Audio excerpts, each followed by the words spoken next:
compagnie des wagons-lits et des grands express internationaux vient de m'envoyer son prospectus. En ce temps-là, j'étais en mon adolescence, j'avais à peine 16 ans et je ne me souvenais déjà plus de mon enfance. J'étais à 16 000 lieues du lieu de ma naissance. J'étais à Moscou, dans la ville des 1003 clochers et des 7 gares.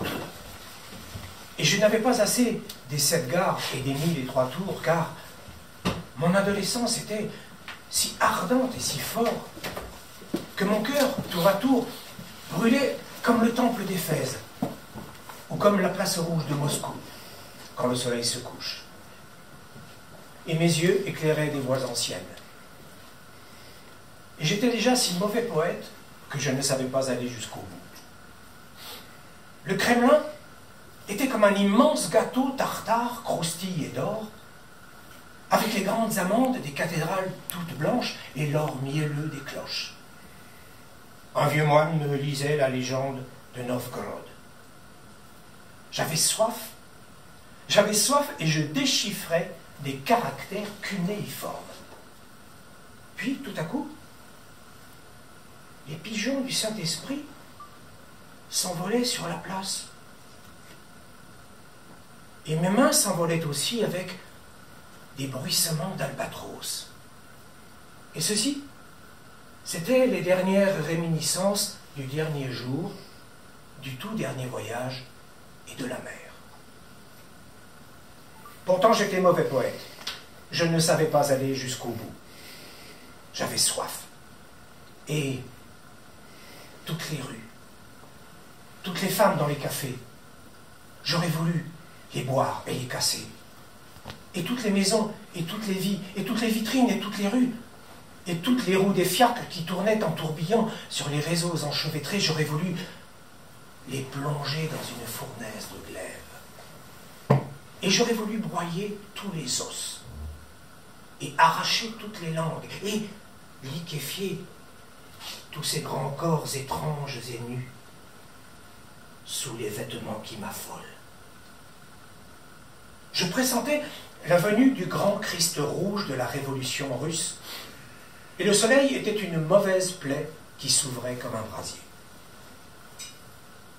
En ce temps-là, j'étais en mon adolescence, j'avais à peine 16 ans et je ne me souvenais plus de ma naissance. J'étais à Moscou où je voulais me nourrir de flammes, et je n'avais pas assez des tours et des gares que constellaient mes yeux. En Sibérie, donnait le canon. C'était la guerre, le froid, la faim, la peste, le choléra. Et les eaux limoneuses de l'amour charriaient des millions de charognes. Dans toutes les gares, on voyait partir tous les derniers trains. Personne ne pouvait plus partir car on ne délivrait plus de billets. Et les soldats qui s'en allaient auraient bien voulu rester. Un vieux moine me chantait la légende de Novgorod. Moi, le mauvais poète, qui ne voulais aller nulle part, je pouvais aller partout. Et aussi, les marchands avaient encore assez d'argent pour aller tenter faire fortune. Leur train partait tous les vendredis matins. On disait qu'il y avait beaucoup de morts. L'un emportait 100 caisses de réveil et de coucou de la forêt noire. Un autre, des boîtes à chapeau, des cylindres et des cylindres,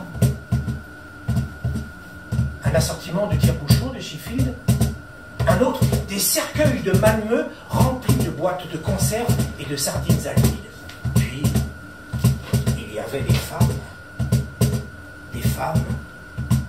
des entrejambes à louer qui pouvaient servir de cercueil. Elles étaient toutes patentées. On disait qu'il y avait beaucoup de morts là-bas. Elles voyageaient d'un prix réduit et avaient tout un compte courant à la banque. Or, un vendredi matin, ce fut enfin mon tour et je partis, moi aussi, pour accompagner le voyageur en bijouterie qui se rendait à Karbin. Nous avions 2 coupés dans l'express et 34 coffres de joaillerie de Pforzheim, de la camelote allemande made in Germany. Il m'avait habillé de neuf, et en montant dans le train, j'avais perdu un bouton. Je m'en souviens, j'y ai souvent pensé depuis. Je voyageais sur les coffres, et j'étais tout heureux de pouvoir jouer avec le Browning nickelé qu'il m'avait aussi donné. J'étais très heureux, insouciant. Je croyais jouer au brigand. Nous avions volé le trésor de Golconde et nous allions, grâce au transsibérien, le cacher de l'autre côté du monde. Je devais le défendre contre les voleurs de l'Oural qui avaient attaqué les saltimbanques de Jules Verne, contre les Kongouz, contre les boxers de la Chine, les enragés petits mongols du Grand Lama, Ali Baba et les 40 voleurs, et surtout contre les pires de tous, les rats d'hôtel et les spécialistes des express internationaux.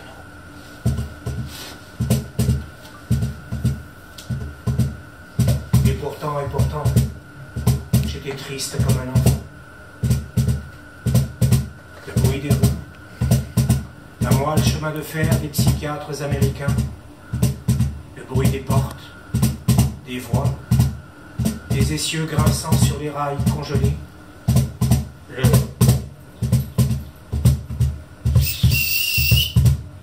le ferlin d'or de mon avenir, mon Browning, le piano, les jurons des joueurs de cartes dans le compartiment d'à côté, l'épatante présence de Jeanne. L'homme aux lunettes bleues, qui se promenait nerveusement dans le couloir et me regardait en passant.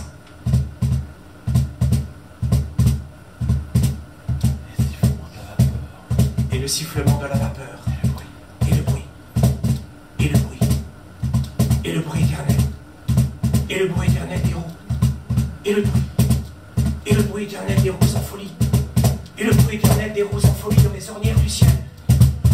Les vitres sont givrées, par de nature. Et au loin, les plaines sibériennes, le ciel bas, et les grandes ombres des taciturnes qui montent et qui descendent. Je suis couché dans un plaid bariolé comme ma vie, et ma vie ne me tient pas plus chaud que ce châle écossais. Et l'Europe tout entière, aperçue au coupe-vent d'un express à toute vapeur, n'est pas plus riche que ma vie, ma pauvre vie. Ce châle effiloché sur des coffres remplis d'or, avec lesquels je roule, que je rêve, que je fume.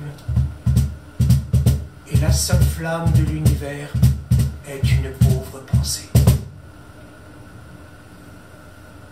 Du fond de mon cœur, des larmes me viennent. Du fond de mon cœur, des larmes me viennent si je pense amour à ma maîtresse. Elle n'est qu'une enfant que je trouvais ainsi, pâle, immaculée, au fond d'un bordel. Elle n'est qu'une enfant blonde, rieuse et triste. Elle ne sourit pas, elle ne pleure jamais. Mais au fond de ses yeux, quand elle vous y laisse boire, tremble un doux lys d'argent, la fleur du poète. Elle est douce et muette, et sans aucun reproche, et comme un long tressaillement à votre approche. Mais quand moi je lui viens, de ci, de là, de fait, elle fait un pas, puis ferme les yeux, et fait un autre pas, car elle est mon amour. Et les autres femmes n'ont que des robes d'or sur des grands corps de flamme. Ma pauvre amie est si esselée. Elle est toute triste, n'a pas de corps. Elle est trop pauvre. Elle n'est qu'une fleur fluette, la fleur du poète, un pauvre lys d'argent, tout froid, tout seul, et déjà si fané que des larmes me viennent si je pense à son cœur. Et cette nuit est pareille à 100 000 autres, quand un train file dans la nuit. Des comètes tombent, et que l'homme et la femme, même jeunes, s'amusent à faire l'amour.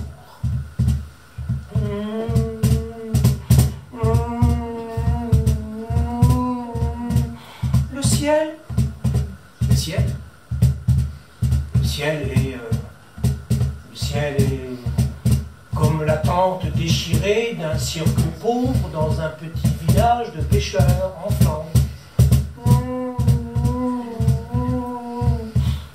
Le soleil. Le soleil est un fumeux quinquet.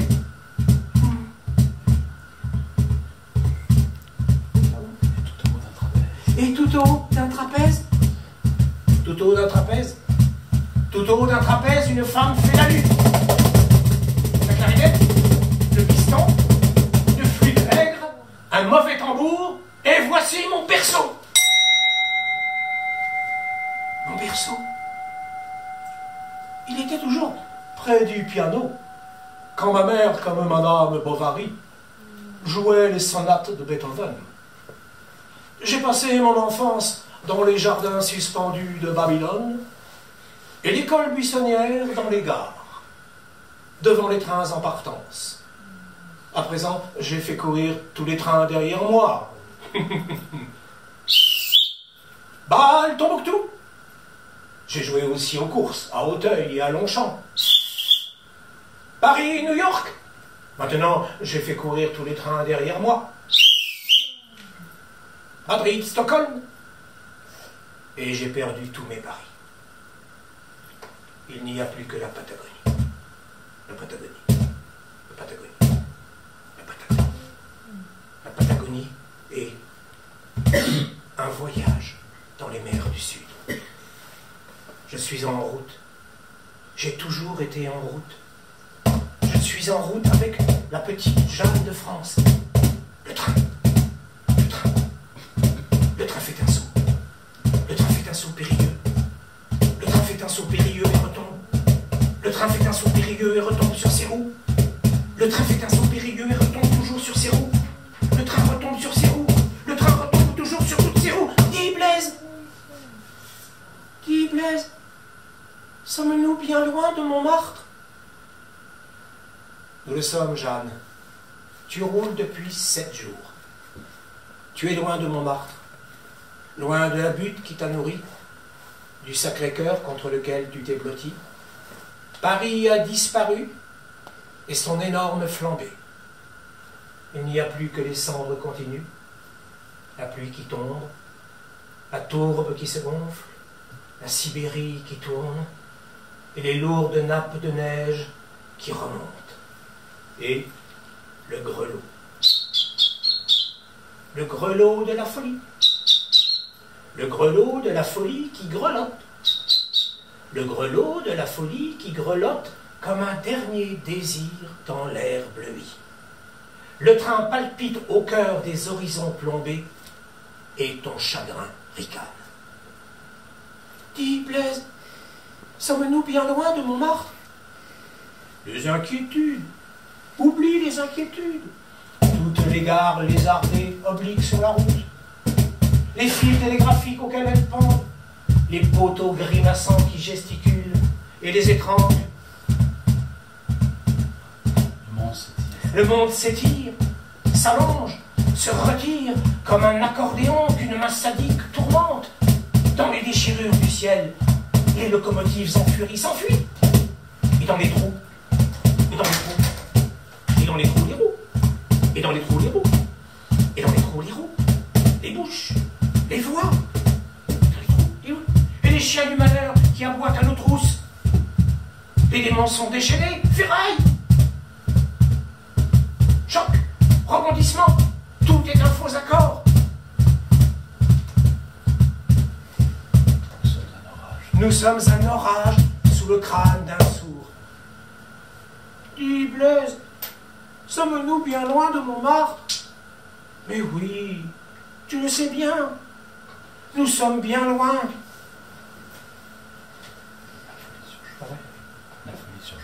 La folie surchauffée bugle dans les locomotives. La peste, le choléra se dirigent vers nous. Excuse-moi.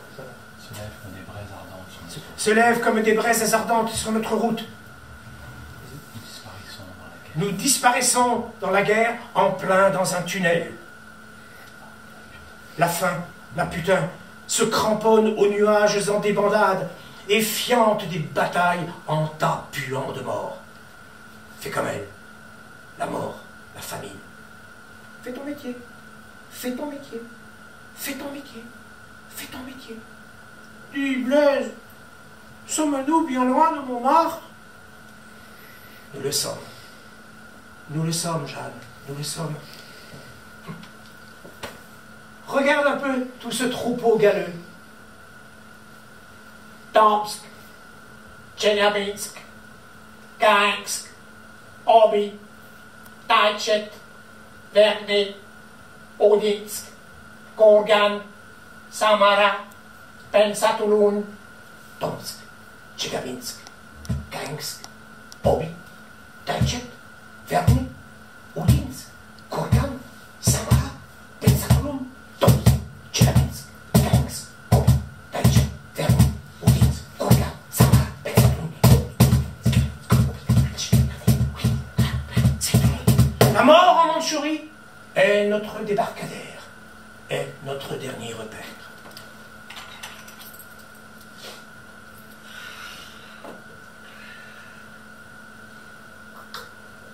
Ce voyage est terrible. Hier matin, Ivan Oulitch avait les cheveux blancs et Ivan Ivanovitch se ronge les doigts depuis 15 jours. Fais comme elle, la mort, la famine. Fais ton métier, fais ton métier, fais ton métier, jusqu'à Carbine. Ça coûte 100 sous. Dans le train sibérien, ça coûte 100 roubles. En fièvre les banquets et rouge-toi sous la table. Le diable est au piano, c'est nous et ainsi que toutes les femmes. La nature, du goût, fais ton métier jusqu'à Carbine. Dis, Blaise, sommes-nous bien loin de Montmartre? Ah mais oui, tu m'énerves, hein? Fiche-moi la paix, laisse-moi tranquille. Les hanches blanches. Tu as les hanches angulaires. Ton ventre est aigre et tu as la chaude pisse. C'est tout ce que Paris a mis dans ton giron. C'est aussi un peu d'âme car tu es malheureuse. J'ai pitié. Viens. Viens vers moi. Sur mon cœur.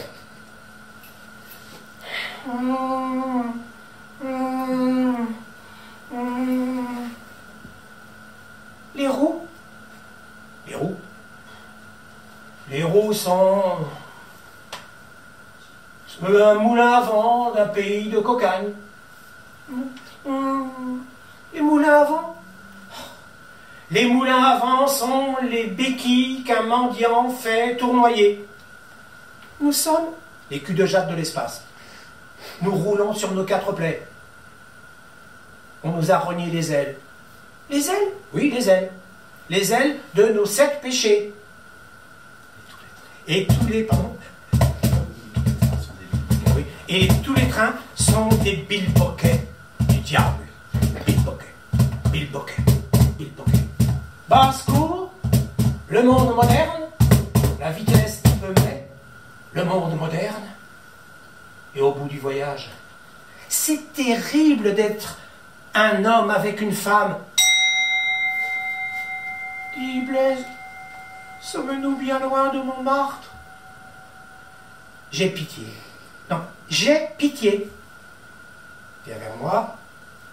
Je vais te conter une histoire. Viens dans mon lit. Viens sur mon cœur. Je vais te conter une histoire. Aux Fidji règne l'éternel printemps. La paresse.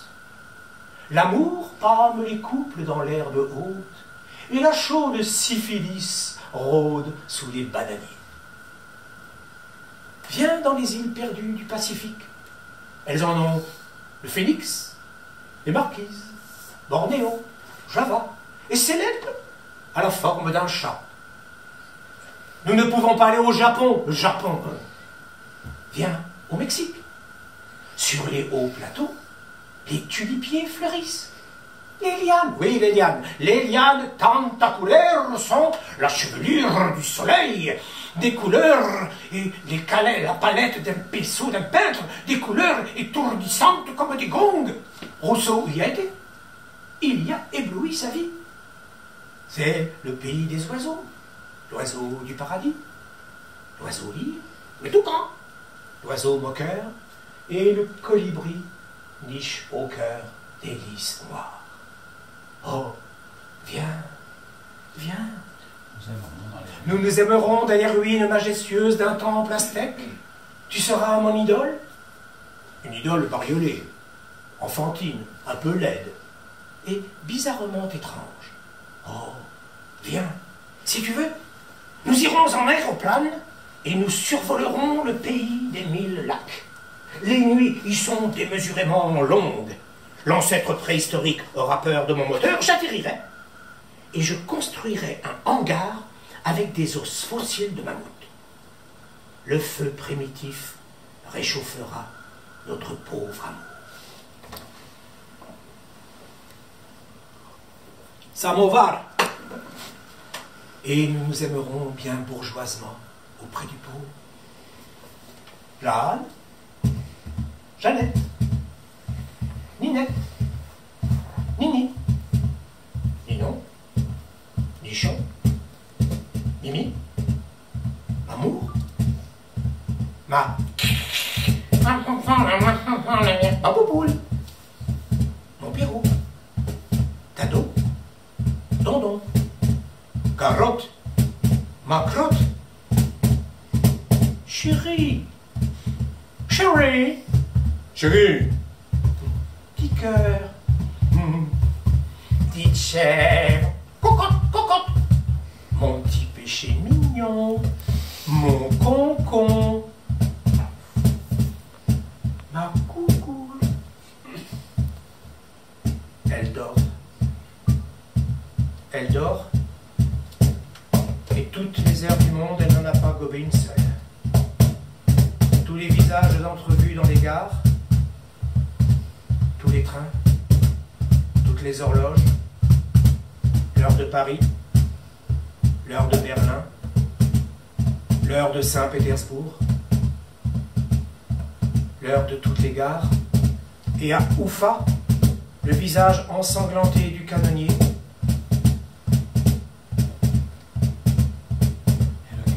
et le cadran bêtement lumineux de Gromno. Tous les matins, on met les montres à l'heure. Le train avance et le soleil retarde. Rien n'y fait. J'entends les cloches sonores, le carillon de Notre-Dame, la cloche aigrelette du Louvre qui sonna à la Saint-Barthélemy, les carillons rouillés de Bruges-la-Morte, les sonneries électriques de la bibliothèque de New York, les campanes de Venise, les cloches de Moscou, l'horloge de la Porte Rouge qui me comptait les heures quand j'étais dans un bureau. Le train roule. Un gramophone grasseille une marche cigane. Et l'horloge du quartier juif de Prague tourne éperdument à rebours. Очень жгучие, очень страстные и прекрасные, как люблю я вас, как боюсь я вас, значит убьюсь я вас. Effeuille la rose des vents.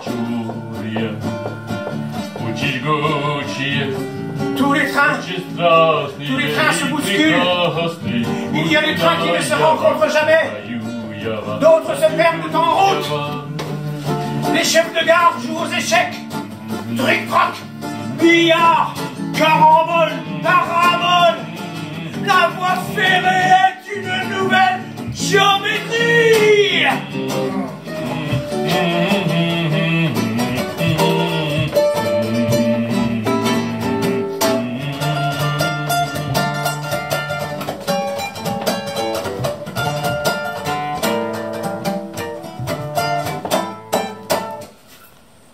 La voie ferrée est une nouvelle géométrie. Archimède, Syracuse, et les soldats qui l'égorgèrent, et les galères, et les vaisseaux, et les engins prodigieux qu'il inventa, et toutes les tueries, l'histoire antique, l'histoire moderne, les naufrages, les tourbillons, les naufrages, même celui du Titanic. Même celui du Titanic, que j'ai lu dans un journal. Autant d'images associations que je ne peux pas développer dans mes vers, car je suis encore fort mauvais poète, car l'univers me déborde, car j'ai négligé de m'assurer contre les accidents de chemin de fer, car je ne sais pas aller jusqu'au bout. Et j'ai peur. J'ai peur. Je ne sais pas aller jusqu'au bout. Comme mon ami Chagall, je pourrais faire une série de tableaux démons, mais je n'ai pas pris de notes en voyage. Pardonnez-moi mon ignorance, pardonnez-moi de ne plus connaître l'ancien jeu des vers, comme dit Guillaume Apollinaire. Tout ce qui concerne la guerre russo-japonaise, on peut le lire dans les mémoires de Kuropatkin, ou dans les journaux japonais, qui sont aussi cruellement illustrés. À comment me documenter? Je m'abandonne au sursaut de ma mémoire. À partir d'Irkoutsk, le voyage devint beaucoup trop lent. Beaucoup trop long. Nous étions dans le premier train qui contournait le lac Baïkal. On avait orné la locomotive de drapeaux et de lampions, et nous avions quitté la gare aux accents tristes de l'hymne au tsar.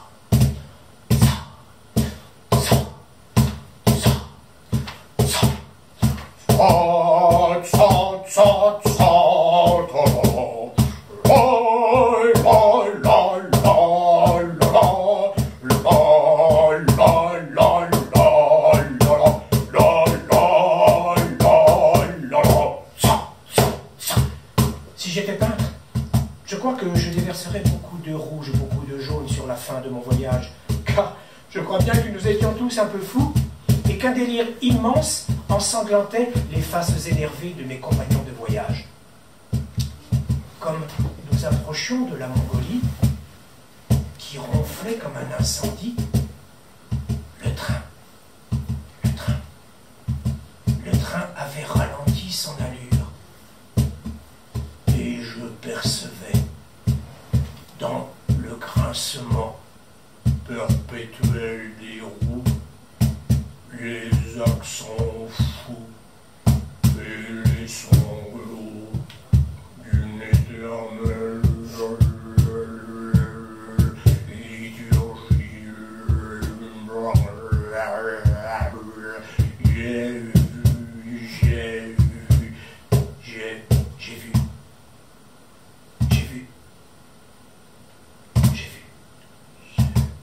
J'ai vu les trains silencieux qui revenaient d'Extrême-Orient et qui passaient en fantôme. Et mon œil, comme le fanal d'arrière, court encore derrière ces trains. J'ai vu. À Talga, 100 000 blessés agonisaient faute de soins. Et à Kilok, nous avons croisé un long convoi de blessés. Et le soldat fou. Excuse-moi. J'ai vu dans les lazarets les plaies béantes, les blessures qui saignaient à pleines orgues, et les membres amputés s'envolaient ou dansaient dans l'air rauque. L'incendie était sur toutes les faces, dans tous les cœurs, et les doigts idiots tambourinaient sur toutes les vitres, et les regards pressés par la peur éclataient comme des abcès.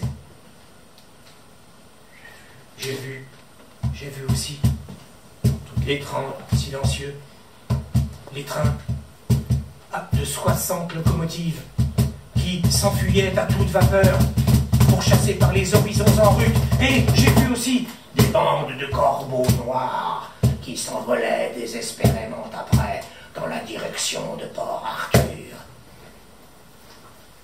À Talga, nous eûmes plusieurs jours de répit. Arrêt de 5 jours vu l'encombrement de la voie. Nous les passâmes chez M. Yankelevitch, qui voulait me donner sa fille unique en mariage. Puis le train repartit. À présent, c'était moi qui étais au piano. J'avais mal aux dents. Je revois quand je veux cet intérieur si calme. Le magasin du père et les yeux de la fille qui venait le soir dans mon lit. Moussorgsky et les sonates de Hugo Wolf. Et j'ai vu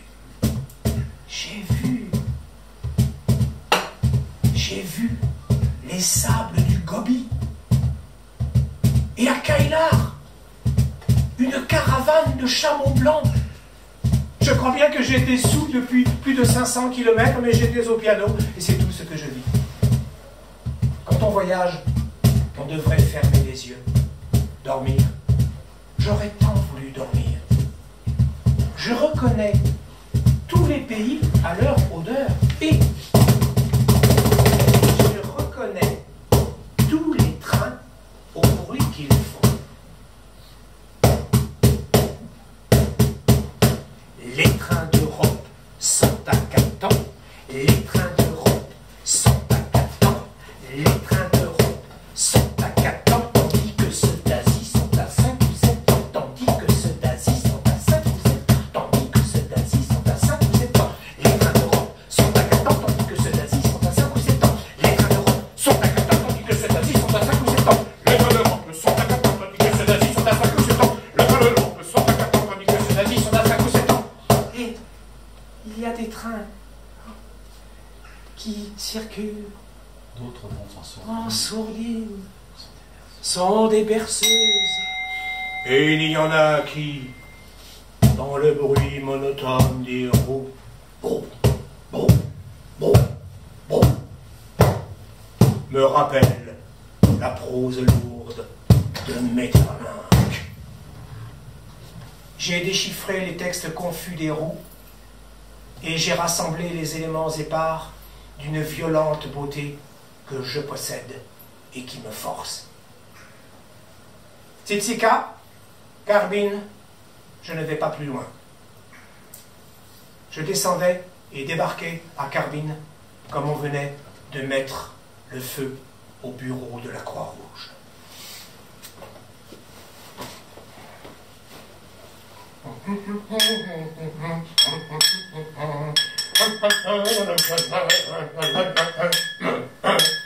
Le samedi soir, après le turbin, l'ouvrier parisien dit à sa femme comme dessert, je te paie le café-concert.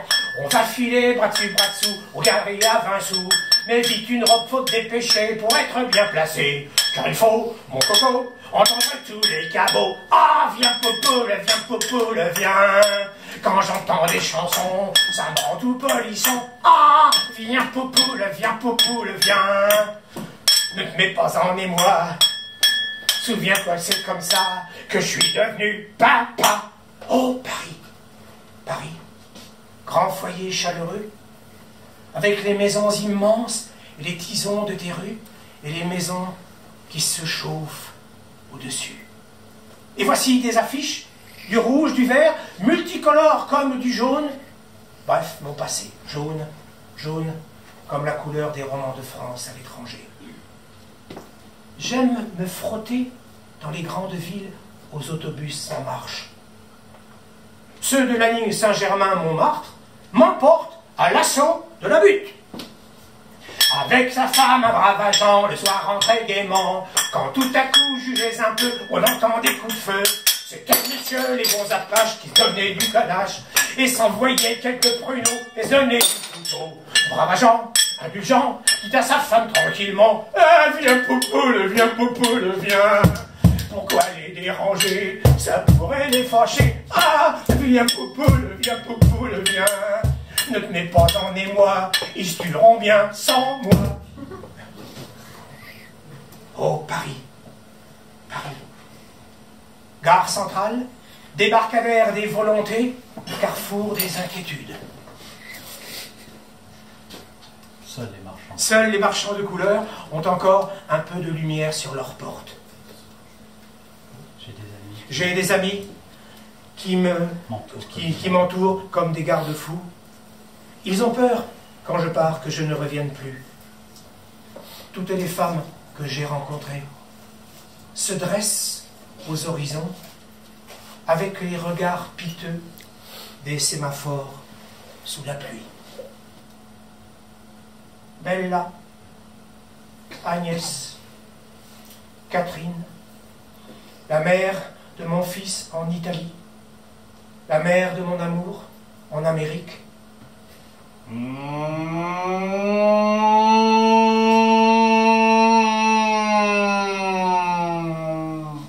Et les cris de sirène qui me déchirent le cœur. Là-bas, en Mandchourie, un ventre tressaille encore, comme dans un accouchement. Je voudrais n'avoir jamais fait mes voyages. Ce soir, un grand amour me tourmente, et malgré moi, je pense à la petite Jeanne de France. C'est par un soir de tristesse que j'ai composé ce poème en son honneur. Jeanne, la petite prostituée. Je suis triste. Je suis triste. J'irai au lapin agile me ressouvenir de ma jeunesse perdue, puis je rentrerai seul.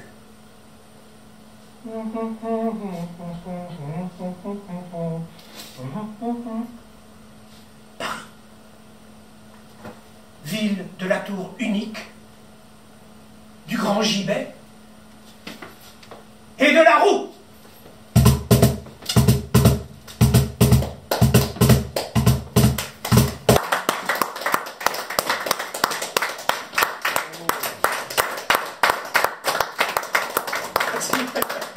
Merci Pierre Alain. Sonorisateur et souffleur indispensable. C'était la première fois que je crée ce spectacle. Voilà, donc j'avais encore des... Heureusement que tu étais là.